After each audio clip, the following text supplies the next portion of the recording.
I started tanning when I was 16 years old. I like to tan 20 minutes a day. I tan every day. I tan twice a day sometimes. I'm supposed to wear goggles. Most of the time I don't. I know that if I keep tanning the way I do, I probably will get skin cancer in the future, but I don't think I do know how to stop. Well, that was Tori. You may remember her from a prior health scare experiment we did on the show. We're happy to report she now uses spray tans instead. And that is a good thing, right? And here are some tips on how to protect yourself from the sun and UV rays as CVS MinuteClinic family nurse practitioner Meredith Dixon. Welcome. Welcome back. Thank you. And you know, Dr. Travis, that skin cancer is the most common form of cancer in the U.S. It is. So it's very important that we incorporate sun protection into our daily routine. So here are a few tips to think about with sun protection. First of all, we really want to limit our exposure to the sun. The sun is strongest between the hours of 10 a.m. and 2 p.m. So I know it's hard, but if you can limit your time when you're outside during those hours, that would be best. But if you have to go outside, think about protection. We also have to think about Tori and remember that those tanning beds do also pose a risk. And why is that? Because exposure to the sun or tanning beds can also cause your skin to age prematurely, and we don't want that.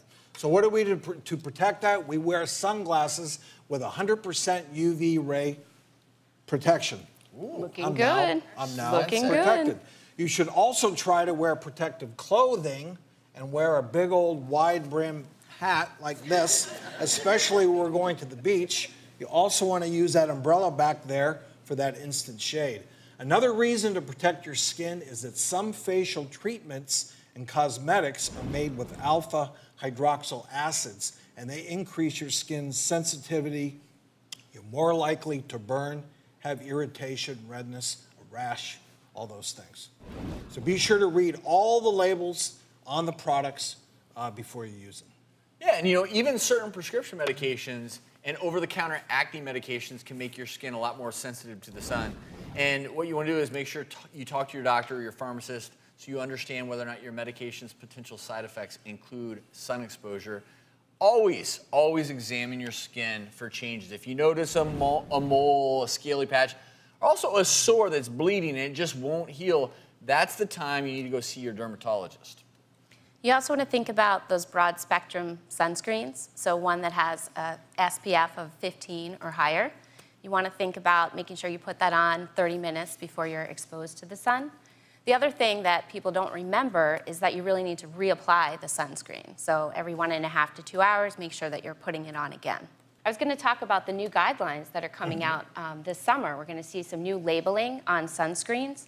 And really, it's going after that broad spectrum label. It's going to have to call out that that sunscreen is going to protect you against UVA as well as UVB. I think a lot of you out there don't realize that there are different types of UV rays. The UVA rays are more responsible for skin's aging, where UVB rays are the rays that burn you. B for burn. And all products that are both broad spectrum and have an SPF of 15 or higher may state that they reduce the risk of skin cancer and early signs of aging when used as directed.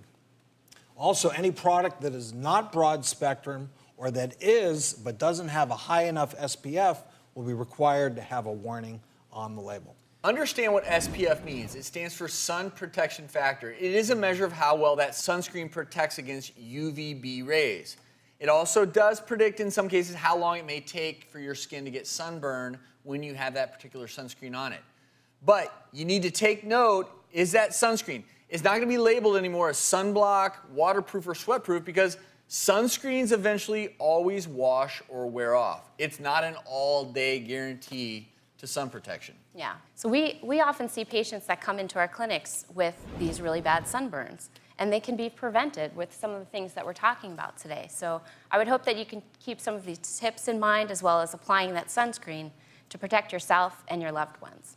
And because we're committed to helping people on their path to better health, we're going to send everyone home today with a CVS pharmacy gift card so that you can purchase some of these protective products. Thank you, Meredith.